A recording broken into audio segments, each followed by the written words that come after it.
സൂര്യരശ്മികൾ ഭൂമിയെ തൊട്ടുണർത്തുമ്പോൾ ആയിരം വർണ്ണക്കുടകൾ ചൂടി നിൽക്കുന്ന ഒരു അപൂർവ ലോകമുണ്ട് ചന്ദ്രാപിന്നിയിൽ. ദേശീയപാതയോരത്ത് മുളങ്ങാട്ടുപറമ്പിൽ ദിനേശൻ എന്ന കർഷകൻ ഒരുക്കിയ 10 മണി പൂന്തോട്ടം ഇന്ന് വെറുമൊരു കൃഷിയിടമല്ല, മറിച്ച് പ്രകൃതി കനിഞ്ഞരുളിയ ഒരു മനോഹര കാവ്യമാണ്.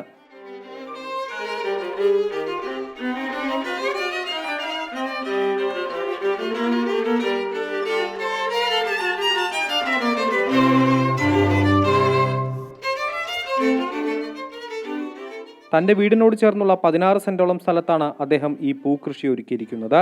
സാധാരണ കണ്ടുവരുന്ന 10 മണിപ്പൂക്കൾക്ക് പുറമെ സിൻഡ്രല്ല, ജംബോ, പൊട്ട്ലാക്ക തുടങ്ങിയ വിദേശ ഇനങ്ങളിൽപ്പെട്ട 200-ലധികം വൈവിധ്യമാർന്ന ചെടികൾ ഇവിടെ പൂത്തുവിടർന്നു നിൽക്കുന്നു. മുളങ്ങാട്ടുപറമ്പിൽ ദിനേശൻ എന്ന കർഷകന്റെ കഠിനാധ്വാനമാണ് ഈ മനോഹരമായ ഉദ്യാനത്തിന് പിന്നിൽ. ഇത് സിൻഡ്രല്ല എന്ന് പറഞ്ഞ ഒരു വെറൈറ്റി ഉണ്ട്, പൾസ് ലൈൻ ഉണ്ട്, ടയാര, ജംബോ, പൊട്ട്ലാക്ക, അങ്ങനെ വിവിധ ചെടികളുണ്ട്. നമ്മൾ ഏറ്റവും നല്ല ബിസിനസ്, ഞാൻ പല ബിസിനസ് ചെയ്യുന്നുണ്ട്, പക്ഷെ ഞാനിപ്പോൾ ഏറ്റവും കൂടുതൽ ഫോക്കസ് ചെയ്യുന്ന ബിസിനസ് ഇതാണ്, ഫ്ലവറിൻ്റെ. അടുത്ത കൊല്ലം എന്തെങ്കിലും അല്ലെങ്കിൽ അടുത്തൊരു ഫ്ലവർ ഷോ മാതിരി ചെയ്യാനൊരു ആഗ്രഹമുണ്ട്. വെയിലുദിക്കുമ്പോൾ മാത്രം ചിരിക്കുന്ന ഈ പൂക്കളെ കാണുവാനും വാങ്ങുവാനും ദൂരദേശങ്ങളിൽ നിന്ന് പോലും ആളുകൾ ഒഴുകിയെത്തുന്നു.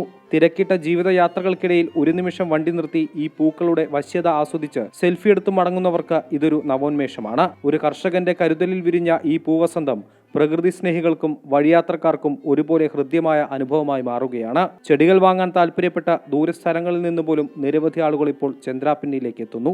ഞാൻ ട്രിവാൻഡ്രത്തു നിന്നാണ് ഇവിടെ വന്നിരിക്കുന്നത്. ശരിക്കും ഞാനൊരു മിഷനിലാണുള്ളത്. എന്ന് വെച്ചാൽ ചെടികളിൽ നിന്നൊരു വരുമാനം വീട്ടിലിരുന്ന് തന്നെ സാധാരണ വീട്ടമ്മമാർക്കും സ്വയം തൊഴിൽ ചെയ്ത് നേടാമെന്നുള്ളതാണ്.